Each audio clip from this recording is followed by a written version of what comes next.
This program was made possible by contributions to your PBS station from viewers like you. Thank you.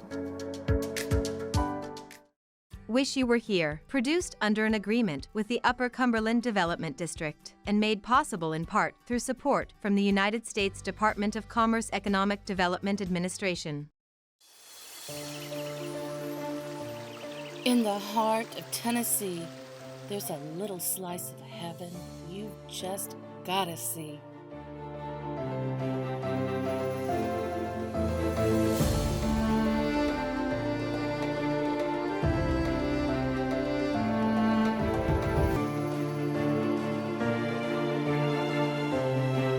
Oh man, wish you were here.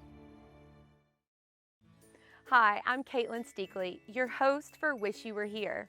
If you're here, that tells me one thing. You're ready for more Upper Cumberland adventure. And boy, do we have some adventure in store for you.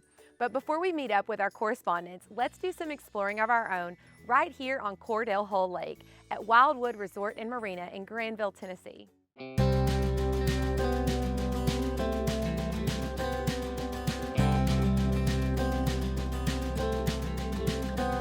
I'm here in beautiful Granville, Tennessee with Wildwood Marina owner John Deane. John, thank you so much for having us here today. Welcome to Wildwood, Katelyn. It's great to have you guys. I am so excited to be here. The view here is absolutely picturesque. I want to know, John, what inspired you to build Wildwood Marina? It is beautiful here, and as much of a marina as we are, we're also a resort where people can come and just hang and enjoy themselves. We have been doing that for 22 years as a second home community here in Granville, and so we wanted to offer a taste of that to folks who could only spare a day or two of their time to come visit. It is beautiful. I have enjoyed seeing the resort today with you, and I'm excited to hear about all the accommodations you have to offer. I'm pretty sure that I could come back here a half a dozen times and never have the same experience. Can you tell our viewers a little bit about the accommodations available here at Wildwood? They range from hotel-style inn and lodge rooms to 6 one-room cabins surrounding an artisan fire pit, 6 Airstreams, vintage Airstreams, some older than others, that provide a glamping experience, all tricked out with linens, fire pits, and coffee service. And 3 luxury lake homes that just have gorgeous views of the lake through the trees and offer a 1-bedroom accommodation with a sofa couch. So in addition to a full-service restaurant and all these amazing accommodations, you also are a full-service marina as well. That's right. We have 120 boat slips for rent on a 12-month contract. We also have visitors by boat, which is kind of cool. We're on navigable water here on the Cumberland River, and that means we're connected by water to the world. And so we get visitors from places as far away as Minnesota, St. Louis, Florida, New York City even, where they're making their way around the inland waterways and find time to spend 3 or 4 days at Wildwood. That is really unique. I had no idea that that was a possibility. Tell us what a weekend might look like for your visitors. We have wonderful music opportunities here. Every weekend, Friday and Saturday night, we have live music. Once a month, we have 2 singer-songwriters that come straight from the Bluebird Cafe in Nashville. These are the nation's, even the world's best songwriters that are writing for all the big stars. They're coming out here and sharing their tunes with us.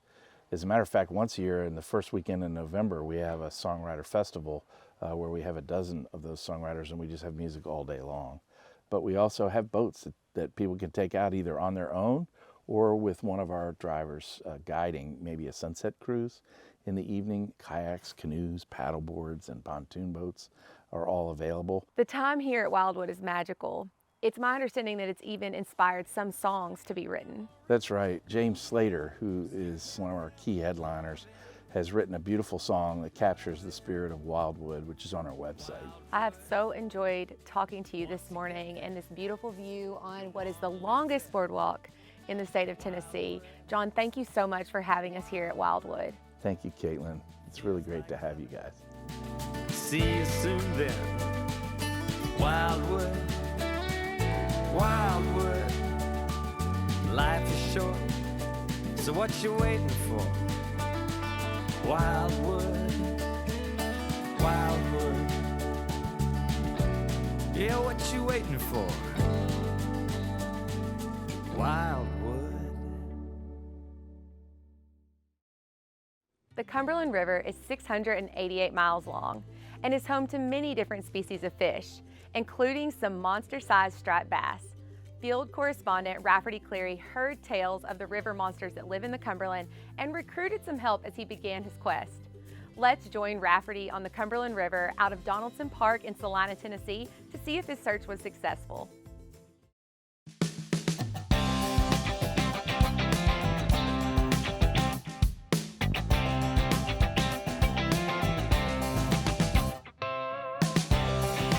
Hello from Donaldson Park in beautiful Celina, Tennessee. I'm Rafferty Cleary. Joining me is owner and founder of Captain Jim Fishing, Captain Jim. Captain Jim, thank you for letting us spend some time with you today. Appreciate you guys coming out. Tell us a little bit about your charter service, and striper's not the only thing that you specialize in as far as your charter services. Yes, sir, that's correct. We're on 12 different waterways in Kentucky and Tennessee, fishing 8 different species of fish, striper and hybrids, walleye, sauger, bass. We fish for trout, and we fish for muskie as well. I've been fishing down here for 60 years now. Dad started bringing me when I was 4 or 5, and the Upper Cumberland was always just a magic place for me. I mean, I love this place, and you see why people come see us from Australia, Nova Scotia. They come from Europe, Canada, all 50 of the United States to come here and fish in the Upper Cumberland. So Captain Jim, our focus today, the striper. Yes, sir. Large, big fish. Tell us about the striper. Well, the striper here in the Cumberland River, Rafferty, are the largest freshwater stripers in the world. And our smallest fish we catch daily is generally 25 to 30 pounds. We use bait that's 2 to 3 pounds, and you're going to get to experience that. And It's like the normal fish that I catch. Yes, you know, most people say that. They always say, can I take some bait home and eat it? And I'm like, well, no. So these things are no joke. Yes, it's a powerful fish. You'll be 15, 20, 30 minutes getting one in. It's exciting. Again, our customer base comes from everywhere to do this. So for the folks that are within the television viewing area, they have a real opportunity to come out here and catch a fish of a lifetime. Today it's a little bit of overcast. Every now and then blue skies appear more so than the clouds, but it's cool. This is an ideal day for a real big fish. Okay. Yes, sir. So our odds are good today. Odds are good for a big fish today. All right.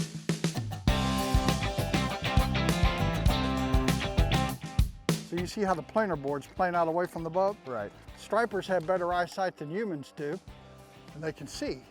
So we got to get them out away from the boat because they see the boat as a big predator. They don't like that. We practice 100% catch and release here. Okay. And some of these big fish that we catch, I'm sure I've caught over and over and over the years.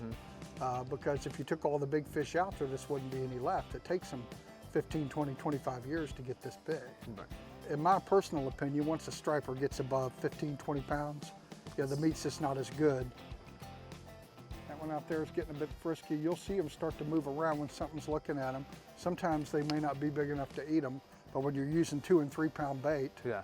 you know, our smallest fish daily is generally 25 to 30 pounds.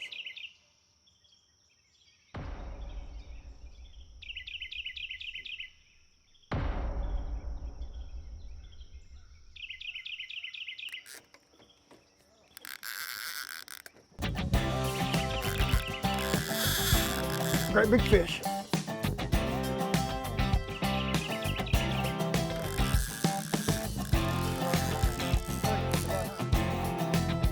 Holy smokes. This is like walking my dog, just like 10 times worse. I thought Wilkerson was bad, man. Oh yeah, that's a good 50, 55 pound fish. Look at that. All right. What do you think about that, son, huh? Yeah, right. Is that worth the price of admission or what? Oh my gosh.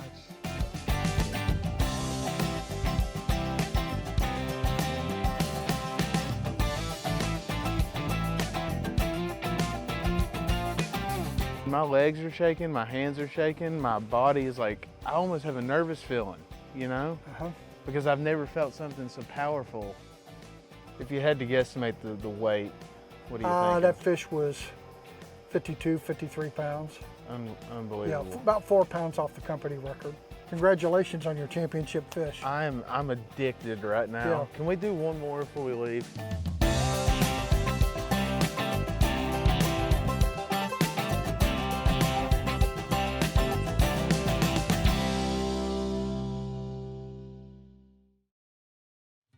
Deep in the hills of the Upper Cumberland lies a community called Muddy Pond, home to the best sorghum and fried pies this side of the Mississippi. Recently, field correspondent Shan Stout visited the Muddy Pond sorghum mill in Monterey to get a taste of the Tennessee sweet stuff and to get a closer look at the syrup making process.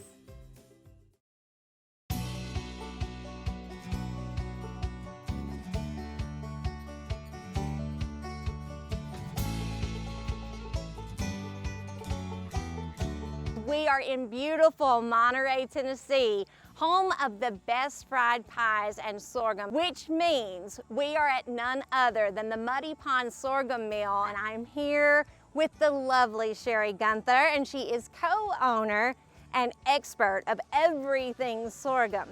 Truly, this is sorghum cane that we start with, and when you boil it down, it'll only boil down to the syrup, and so that's sorghum syrup. But people from years back have called it sorghum molasses or molasses. But sugarcane is grown further south. We can't grow it here. It takes it about a year to be ready to harvest, so we can't grow sugarcane. And sugarcane, when they boil down the juice from sugarcane, it'll make the crystallized sugar. They take that off of it, and the syrup that's left is molasses. Although everybody calls this molasses, we call it sorghum syrup. Now, there's a big history here. Your husband, Mark, this was his family business? It really started out his mom and dad back in 1965. They moved here to the community. And they actually started with the whole community making sorghum. And his dad had never seen it made before, didn't know what it was. The brothers have taken it over and modernizing it a little bit because you can't just cut the cane with machetes like they used to do. We have like 60 acres of cane every year. Well, here in a minute, we're gonna get Mark to show us the process of from start to finish, because it does not just start with cane and end up in a bottle. There's a whole lot in between before you put the label on the jar. So I can't wait to see what's going on there. This is the way I grew up. We did all of it like this. Wow. And there was just absolutely no way that we could sustain a living because of the amount of labor that goes into this. And so the machine that we went out in the field and watched work came out of necessity. And you know, one of the most important things about making sorghum, and it's that way with anything in life you do. And my dad always said that, boys, if you make a good product, 3 people will know about it. If you don't make a good product, 10 people will know about it. That is number one, is to make a good product, and so people can enjoy what we make. So Shannon, you ready to try it? I'm ready. My teenage boys are really impressed with me right now. All right. There you go. Almost made it through. 2 stalks. I got 2. Oh, I got 3. Oh. Yeah. I need to work out a little more. Ah! All right. Okay. Yeah. I'm an expert. Obviously an expert. He made that look really easy.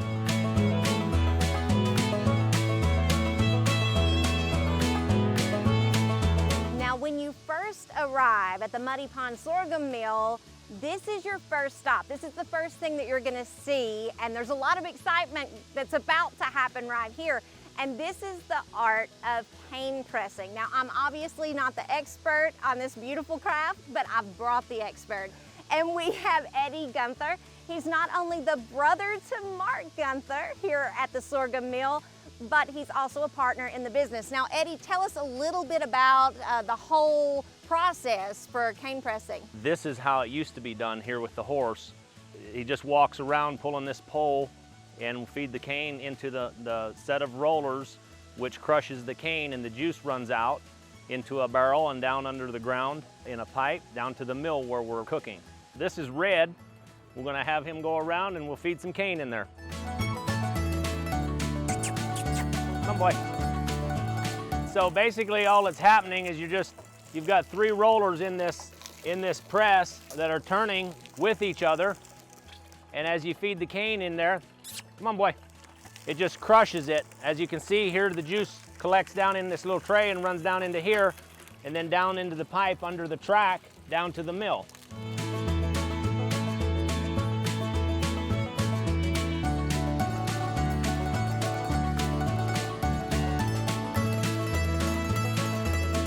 I just love it here. You will love it here. We want you to come and see all that Muddy Pond has to offer. There's a country store. There is a variety store directly across the street. There are places to eat, places to shop, a leather works place, Mennonite and Amish furniture. So much to see, you don't want to miss it.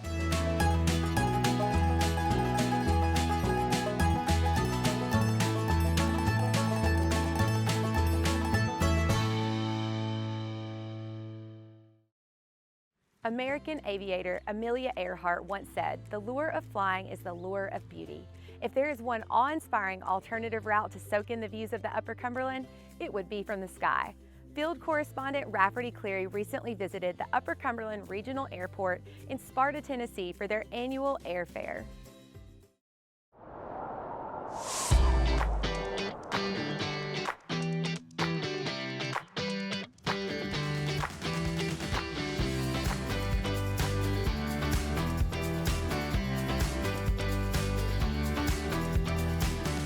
Hello everyone, Rafferty Cleary coming to you from White County at the Upper Cumberland Regional Airport.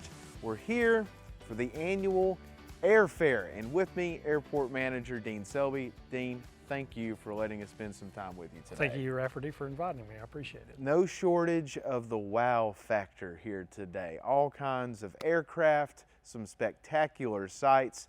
What can folks expect when they come to the Upper Cumberland Air Fair? We tried to do an air fair versus just an air show to be more encompassing and incorporate other avenues rather than just come and watch some people fly. So we're going to have that. We've got an air show component this year, all 3 days. We also have expanded to 3 days from 2 days. We have food vendors, we've got helicopter rides. DC3 will be here giving rides. Huey this year giving rides, that will be offering rides, along with the balloons and the balloon rides. And for folks who just enjoy the hobby of, I guess, aviation, if you will, there's some vintage stuff here that's going to really give them kind of a thrill. Yeah, we've got some older warbirds and several of the aerobatic aircraft, like in the background here, that'll be flying. Just trying to get a good assortment so that people get to see a little bit of everything. So it'll be a pretty cool event. Why was it important that you all do something like this? When we first started talking about doing this event, we wanted to try to do something to connect with the community, just to make sure that everyone understands what the airport is here for, what it does, but it just kind of showcases the fact of what we are capable of handling. So Dean, the Detroit flagship DC3 just kind of rolled down the runway past us just a second ago. Tell us a little bit about the history of that plane. Well, that was one of the first American Airlines passenger aircraft. It's been fully restored. It's pretty cool. You can come out and take a ride on it. It's about a 30-minute flight to go out and see the area, and it's really a cool piece of history to get to be on it. I got the opportunity last year to fly on it on one of their flights, and it is really, really worthwhile to take the time to go see the air from the way it was seen in the 40s. If folks come here and see everything you have to offer and they want to be a pilot at some point in their life after being so enthused from this airfare, you all can get them set straight, can't you? Right now, at last count, I think we've got over 60 students that are active on the field, that's a lot of people learning to fly. So that's a pretty cool thing that we're adding pilots. What surprises me, Rafferty, is over the last few years, we're seeing more and more female students, and I'm excited about that, seeing the diversity of pilots that are out there, and I think that's a great thing. The hard work is taking place around us right now as we get set up for this special event, planes rolling through and whatnot. This extends into the nighttime hours. It does. We have a nighttime portion of the show, which includes a 5K on the runway, right about dark, and then we also have some night aerobatics and some night air show routines, so it's just a whole different aspect from seeing them during the day. I was lucky today. I got up in the hot air balloon. It really helped me start my day off with an attitude of gratitude, because the view and just getting the view of our area from that height, at that angle or whatnot, was just amazing. Do you find that a lot of folks are attracted to this area because of the views that come with flying in our area? We tend to, and myself included, tend to overlook the fact of what we have locally. When we're talking about all the different state parks and the waterfalls and the lakes that we have in this area, all of the attractions that you would have from a nature standpoint, it really is amazing. And from your vantage point, when you get up there, it kind of brings you back to it and go, oh wow, we have an amazing area here. This is gorgeous. Unbelievable, yeah. You fly yourself? I do fly. Okay. Take me up one time. All right, all right.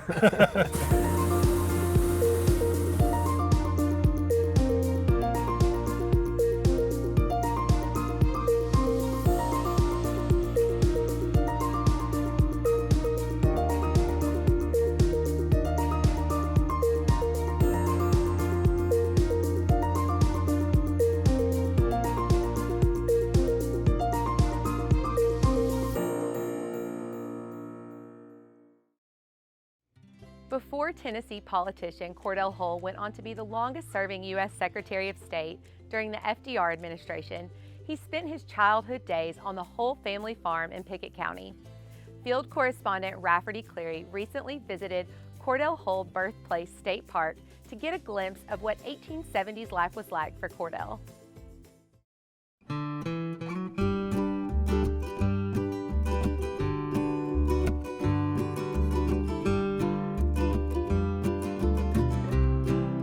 Today I'm joined by Park Ranger Josh Welch, and we are warming up by the fire here at the birthplace of Cordell Hull.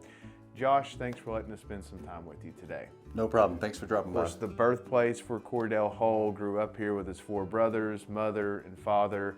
Tell us a little bit about some of the structures that are here at the park that kind of take us back to what life was like for the Hulls on this property.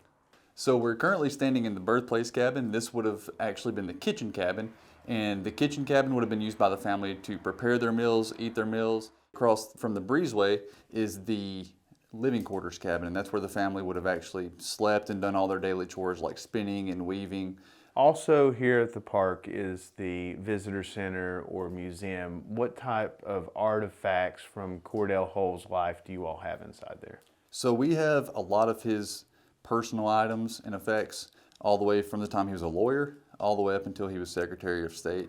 Moonshining actually plays a part in this story. Yeah, so Cordell's father, William, actually made and sold moonshine out of Bunkum Cave, which is just about a mile through the woods from the cabin. And it's a pretty large cave entrance. It's about 100 foot wide by 50 foot tall. And there's natural water always running through the cave, so that gave William a pretty easy way to get water. He never had to bring it with him. All right, Josh, so little guy, very large appetite. So you got me with cooking a second ago. Can I try my hand at cooking over the open fire? Oh yeah, absolutely. I think we're gonna need maybe something a little more appropriate if we were gonna sort of put ourselves in the footsteps of someone cooking 150 years ago. So I think I have just a thing in mind. Okay. All right. Oh, hey, you look pretty good. Hey, where'd this guy come from? You look good. Thank you. This is Robert. He's our seasonal interpretive ranger who also assists us here at the park with cooking programs. I like Robert's style. And he's going to help us with his famous family recipe for cornbread that goes back about 150 years. First, we're starting off with a layer of cornmeal, and then next we'll start with a layer of flour. I notice you don't have a measuring cup anywhere near you. No, I just eyeball it. That's what I like to hear. And then next step is the buttermilk. All right. How do you know when it's good to pour? When it starts clumping like that. Gotcha. And next we're going to lard our skillet. Whereas since we have lard that's not as healthy, we're going to be using oil, vegetable oil. Okay. And then next we're going to put a little bit of cornmeal on the bottom of it so that it doesn't stick to the cast iron. And then we just put in our skillet. How long does this typically have to cook over the fire? About 20 to 30 minutes. 20 to 30 minutes. And just sort of smooth it out so it can bake even.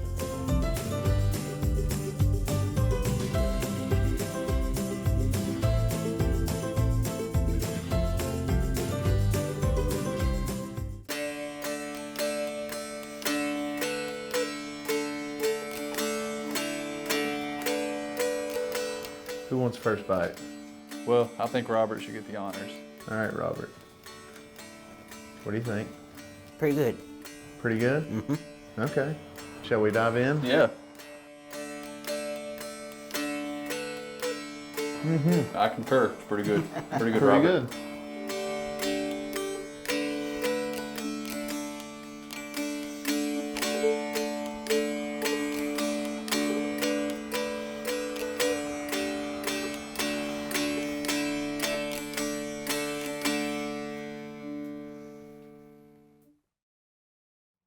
Magical, extraordinary, timeless. Words that best describe a visit to Wildwood Resort. Escape back to nature and spend the weekend in serenity right here on the water's edge at Wildwood Resort and Marina in Granville, Tennessee. Join us next time for more Upper Cumberland adventures in Tennessee. Don't you wish you were here?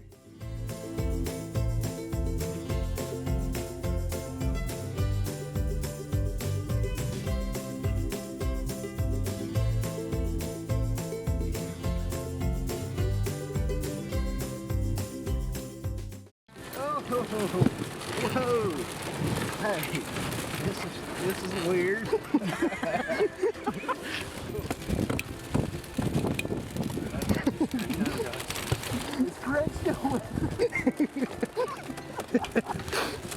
Now you see why we don't like a whole lot of wind.